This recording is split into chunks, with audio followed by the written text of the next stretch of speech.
Hello students. तो students आज आपके साथ उन स्टूडेंट्स के साथ जो क्लास 12th केमिस्ट्री को लेकर प्रॉब्लम में उनके साथ ये डिस्कशन होने जा रहा है। आप में से बहुत से स्टूडेंट पूछते हैं कि केमिस्ट्री को कैसे स्टार्ट करें और कहाँ से स्टार्ट करें और कहाँ पर जाकर इसे छोड़ें।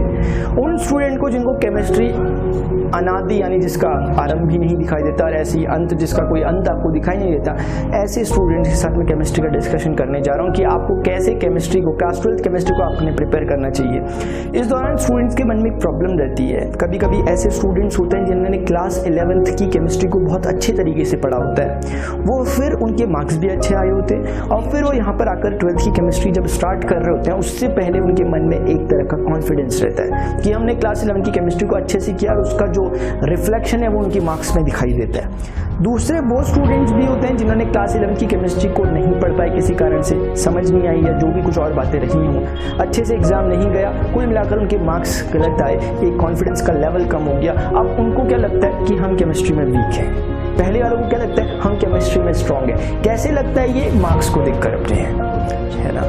तो केमिस्ट्री में स्ट्रांग होना, केमिस्ट्री में वीक होना, थोड़े से मार्क्स ज़्यादा आ जाना, थोड़े से मार्क्स कम आ जाना, इस पर डिपेंड नहीं करता।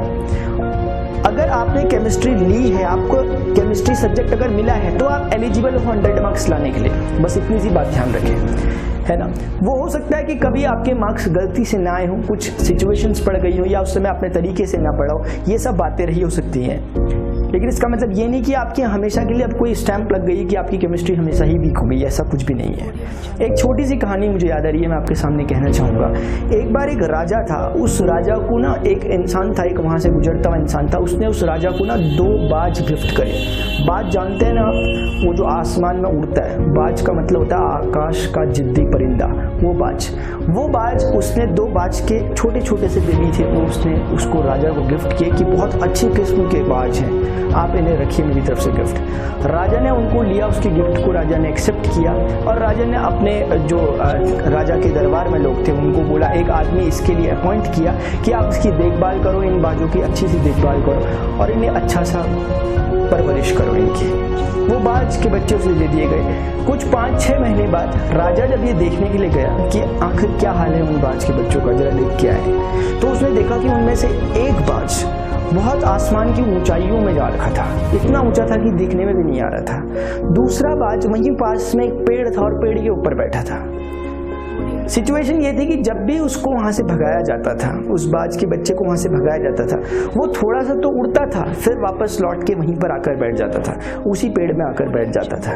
राजा को समझ नहीं आई बात। राजा ने पूछा उससे, जिसको अपॉइंट किया था, कि ये क्या बात हो गई, क्या आपने कुछ अलग अलग तरीके से इनकी परवरिश की थी क्या, कि एक तो बिल्कुल आसमान में उड़ रहा है अपनी प्रकृति के, अपनी नेचर की, अपनी टेंडेंसी के हिसाब से, लेकिन दूसरा वाला ये उड़ उड़ के पेड़ में आ जा रहा है, क्या इसकी हेल्थ खराब है क्या। तो उसने बोला नहीं, दोनों की हेल्थ सही है, दोनों को सेम तरह की खुराक मिलती है, दोनों का रूटीन सेम तरह का है, लेकिन ये पता नहीं क्या बात है कि एक तो आसमान में उड़ता है अपने तरीके से, दूसरा वाला उड़ उड़ के वापस पेड़ में आकर बैठ जाता है। उसने बोला ये प्रॉब्लम मुझे भी समझ नहीं आ रही है। अब राजा ने पूरे इलाके में एक तरह की घोषणा कर दी कि जो भी इस बाज को उड़ने लायक, असल में उसको उड़ने के लिए सारी कैपेबिलिटीज उसके पास थी, लेकिन इसके मन को बदल देगा, यानी इसे उड़ने पे मजबूर कर देगा, जैसे वो वाला उड़ रहा है, इस पेड़ पे ना बैठने वाली जो इसकी टेंडेंसी उसको खत्म कर देगा, तो मैं उसे इनाम दूंगा। बहुत से बड़े बड़े विद्वान आए, बहुत बड़े बड़े मैथमेटिशियन आए, बहुत बड़े बड़े साइंटिस्ट आए, अपना हिसाब किताब लगाया, उसके जो विंग्स थे उनकी लंबाई चौड़ाई नापी कि इसमें ऐसा क्या है क्या नहीं है, पूरी मैथमेटिक्स लगा दी, लेकिन कुछ कर ना पाए।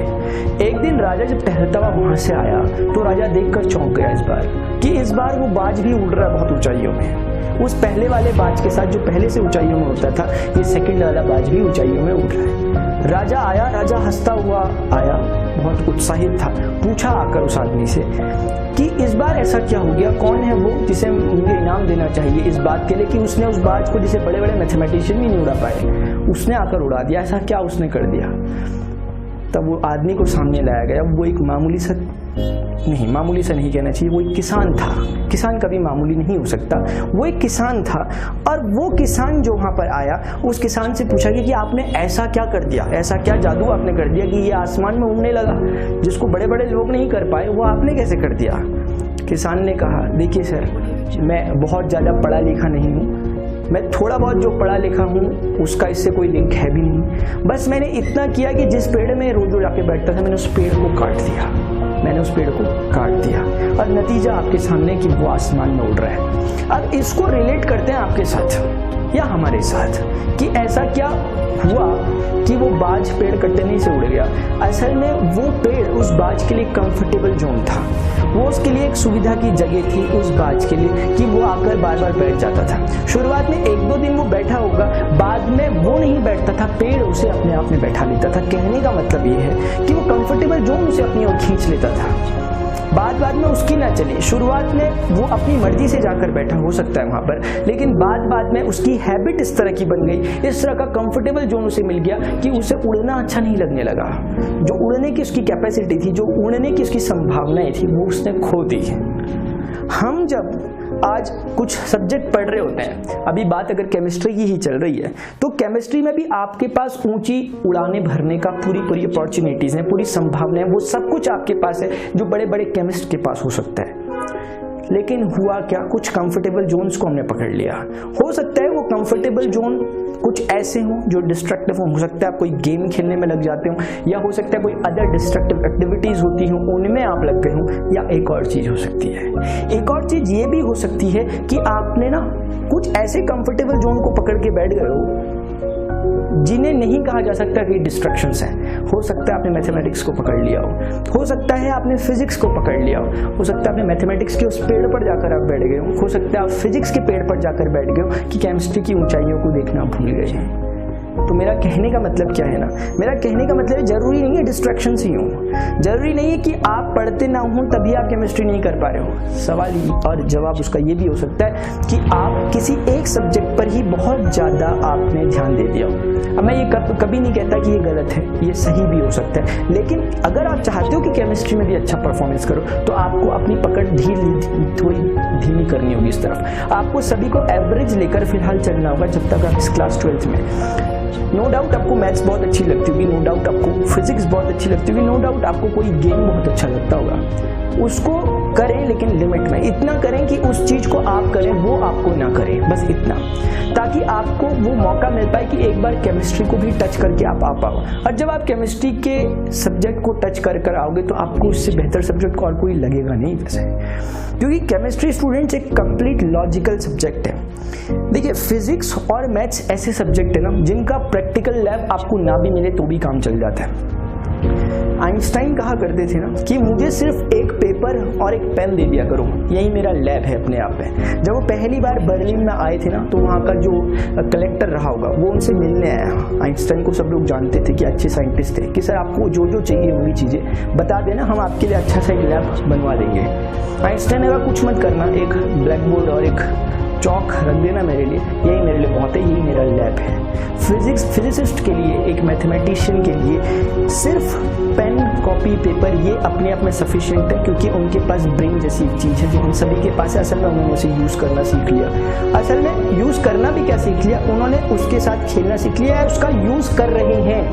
यूज़ करना नहीं सीखा जाता, वो करते करते यूज़ होने लग जाता है वाली बात है। तो ये बात मैं कह रहा हूँ। और केमिस्ट्री का लैब क्या है, केमिस्ट्री में आपको केमिकल्स के साथ खेलना ही पड़ता है। आपको केमिकल्स के साथ खेलकर ही पता चलेगा कि असलियत में होता क्या है। लेकिन अपने जो सिलेबस हमारा जो डिज़ाइन है, या जिन्होंने हमारा, जिन इंटेलेक्चुअल पर्सन ने, हमारा पीपल ने हमारा इस तरह का सिलेबस बनाया हुआ है, आप देखेंगे कि चीज़ें ऐसी है कि थ्योरी और प्रैक्टिकल आपस में मैच करते हैं। आपके स्कूल में बीच बीच में प्रैक्टिकल्स होते भी होंगे और नहीं भी होते होंगे, कम रेशियो में होते होंगे, लेकिन थ्योरी इतनी ज़्यादा कॉम्प्लेक्स नहीं है कि वो अपने विजुअलाइजेशन से बाहर हो।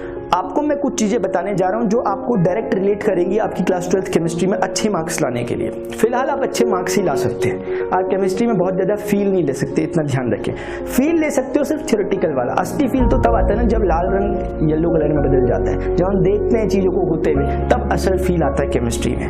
फिलहाल आप थ्योरी के लिए ऐसा क्या कर सकते हो कि जिससे आपके अच्छे मार्क्स आ पाए, फिलहाल हम इतना ही डिस्कशन कर सकते हैं। वो ये स्टूडेंट्स, मैं बार बार हमेशा कहता हूँ कि अगर आप केमिस्ट्री पढ़ रहे हो तो आपके पढ़ने का एक बहुत प्रॉपर और बहुत एक यूनिडायरेक्शनल एक सोच होनी चाहिए। कहने का मतलब है ना, 4-5 तरह की बुक लेकर बिल्कुल बैठने का मतलब ही नहीं होता केमिस्ट्री पढ़ने के लिए, और खासतौर से आप 12th क्लास के जब बोर्ड के लिए केमिस्ट्री पढ़ रहे हो तो कैसे पढ़ोगे। एक बुक को हमेशा अपने आप के लिए बस बना दो कि इसी बुक से मुझे अभी स्टार्ट किया और इसी बुक से मुझे फाइनली खत्म करना है।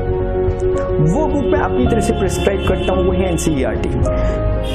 NCERT की जब केमिस्ट्री की बुक आप उठाते हो ना, तो उसमें टॉपिक पढ़ते लास्ट में चैप्टर खत्म हो जाता है और लास्ट के चैप्टर के खत्म में आपको एक्सरसाइज मिलती है, NCERT एक्सरसाइज मिलती है। इस टॉपिक को आपने कवर करना है आपके टीचर्स की हेल्प से, अदर रिफ्रेशर्स जो होती हैं, यानी जहां से भी आपको टॉपिक इंडिविजुअली समझ में आ रहा है, यूट्यूब वीडियोस से जहां से भी आपको टॉपिक समझ में आ पा रहा है, और उसके बियॉन्ड बिल्कुल नहीं जाना, बहुत डेप्थ में नहीं जाना, जितना रिक्वायर्ड है उतना ही करते हुए बिल्कुल NCERT बगल में रखनी है कि ये टॉपिक, बस इस टॉपिक को आप करो कवर, फिर नेक्स्ट टॉपिक, इस टॉपिक को करो आप कवर। ऐसे करके एक सेपरेट बुक भी बनाते रहना जहां पर आपको कुछ चीजें ध्यान रखने वाली नोट करते हुए चलो। फाइनली आप देखोगे चैप्टर फिनिश हो गया, और जब चैप्टर फिनिश हो जाता है NCERT एक्सरसाइज आती है। अब जब एक्सरसाइज के क्वेश्चंस आप पढ़ोगे ना, तो क्वेश्चंस आपको कुछ समझ में आएंगे। ये नहीं कह रहा कि मैं आप उसका आंसर देख ही दोगे, आपको क्वेश्चन इतने समझ में आएंगे कि थोड़ी फैमिलियरिटी लगेगी, आपको जो टर्म्स आएंगे वो अननोन नहीं लगेंगे, आपको लगेगा कि हाँ ये टर्म्स मैंने भी पीछे चैप्टर में पढ़े हुए हैं। इसीलिए अब इन क्वेश्चंस का क्योंकि एक ऐसी बुक अपने को चाहिए जिसमें NCERT सॉल्यूशंस अवेलेबल हो, ऐसी रिफ्रेशर्स अवेलेबल होती हैं जिनमें NCERT एक्सरसाइज के सॉल्यूशंस रहते हैं। बस क्वेश्चन पढ़ा और उसके सॉल्यूशंस को एक बार समझा, जहां पर याद करने वाली चीज़ों से याद भी किया, वो करना पड़ेगा। लेकिन ऐसा नहीं कि आपको हर चीज़ याद कर रही है, बहुत लिमिटेड चीज़ें आपको याद करते हुए चलना है, और बाकी चीज़ें समझ कहाँ से आएगी, समझ आएगी जो आपने शुरुआत से चैप्टर को पढ़ना स्टार्ट किया था उससे। इसलिए फर्स्ट टाइम जब चैप्टर पढ़ो तो एज अ ओवरव्यू उसको पढ़े। ऐसा नहीं कि आपने पहले चैप्टर में हर एक लाइन पढ़ के आपने याद कर ली, उससे कुछ नहीं होने वाला। लाइन याद करके कुछ नहीं होगा, हमें कुछ चीज़ें जो याद करनी है ना, वो ऐसी हैं जो टर्म्स हैं, जो टेक्निकल टर्म है, वो याद करनी ही पड़ेंगे आपको। अब आपको सैलिसैलिडिहाइड अब याद रखना पड़ेगा, होता क्या ये फॉर्मूला, होता क्या इसका। आपको कोई रिएक्शन आएगी, कोल्बे रिएक्शन आएगी आपके पास मान लिया रोजनमुंड रिएक्शन आएगी, आपको ये याद करनी पड़ेंगी, है ना। और आप जानते हैं केमिस्ट्री को 3 तरह से बाइफरकेट किया जाता है, फिजिकल केमिस्ट्री, इनऑर्गेनिक और ऑर्गेनिक केमिस्ट्री में। फिजिकल केमिस्ट्री तो अगर आप फिजिक्स मैथ्स में अच्छा फील करते हो, न्यूमेरिकल्स में अच्छा फील करते हो, तो आपको कोई प्रॉब्लम नहीं होने वाली फिजिकल केमिस्ट्री में। बाकी इनऑर्गेनिक केमिस्ट्री आप जानते हो पीरियोडिक टेबल पर बेस्ड होती है। इससे पहले क्लास 11th में आपने S ब्लॉक P ब्लॉक का थोड़ा सा पोर्शन पढ़ा हुआ भी है। उसको पढ़ने का एक पैटर्न अगर हमने कैच कर लिया ना, तो पूरा चैप्टर कवर हो जाता है। वैसे ही फाइनली आपके पास जो ऑर्गेनिक केमिस्ट्री आती है, उसको पढ़ने के लिए अक्सर स्टूडेंट्स को प्रॉब्लम होती है, रिएक्शन याद नहीं हो रही। इसका कोई ट्रिक नहीं है, याद करनी पड़ेंगी आपको। कैसे भी याद करो, ट्रिक अपने आप बनाओ, दूसरे पर मत सोचो कि यहाँ से मुझे ट्रिक मिल जाएगी, वो ट्रिक आपके काम की नहीं होगी। वो ट्रिक उनको तो हेल्प करेगी, आपको नहीं करेगी। अपनी ट्रिक खुद बनाओ। एक क्रिएटिविटी डेवलप करने का सब्जेक्ट है ये केमिस्ट्री, इसलिए एक वाइट ब्लैंक पेपर में पूरी रिएक्शंस जितनी ऑर्गेनिक केमिस्ट्री में दी गई है पहले तो समझ लो। ऐसा नहीं कि शुरुआती नोट करने से करनी, नहीं, पहले पढ़ लो, रफ कॉपी में करते जब थोड़ा सा हैबिचुअल हो जाओ, जब थोड़ा सा फैमिलियरिटी क्रिएट हो जाए कि हाँ इस रिएक्शन को मैं जान रही हूँ, तो उसके बाद जब आपको बहुत अच्छा कंफर्टेबल फील होने लग जाए, तब जाकर आपको सिर्फ ब्लैंक व्हाइट पेपर में सारी रिएक्शंस को कवर करना है, सारी रिएक्शंस को लिखना है जितनी ऑर्गेनिक केमिस्ट्री की रिएक्शन होती है। लेकिन ये काम शुरुआत में कभी नहीं होगा, ये काम तब होगा जब आपने सब कुछ ओवरव्यू ले चुके हो पूरे चैप्टर का, आपको जब पूरा पता है कि कहाँ से शुरू कहाँ पर खत्म है, उसके बाद ही आप एक ब्लैंक पेपर में सारी केमिस्ट्री की organic reactions chapter wise note कर लो और उनको रोज प्रैक्टिस करो। और अगर आप आज से प्रैक्टिस करो ना, बोर्ड एग्जाम आने तक तो ना आपको अगर कोई सोते भी बोले, आपको तब भी चीज़ें याद आ जाएंगी अगर आप अभी से प्रैक्टिस करो। बाद में क्या होता है ना, स्टूडेंट्स एग्जाम से 2-4 दिन पहले जब पढ़ते हैं कुछ नहीं हो पाएगा, ध्यान रखना। सारी चीज़ें इधर की उधर करके आ जाओगे अगर आप 1-2 दिन 4-5 दिन 2-4 महीने पहले पढ़ लोगे तो। आपको अभी से तैयारी करते हुए चलना है, ठीक है ना। तो ये कुछ बातें हैं, ठीक है ना। फिजिकल केमिस्ट्री में कोई घबराने वाली कोई बात नहीं होती। आप जानते हैं फिजिकल केमिस्ट्री में छोटे मोटे फॉर्मूले आते हैं और उन्हीं फॉर्मूले पर बेस्ड आते हैं तो न्यूमेरिकल आते हैं। और इन सभी की हेल्प, मैंने कहा सारे चैप्टर पहले से लेकर लास्ट तक जितने चैप्टर है उन चैप्टर के एक्सरसाइज अगर आप कर दे रहे हो, आपको एक्सरसाइज के हर क्वेश्चन का सोल्यूशन अगर आपको आता है, आपको केमिस्ट्री आ गई बस।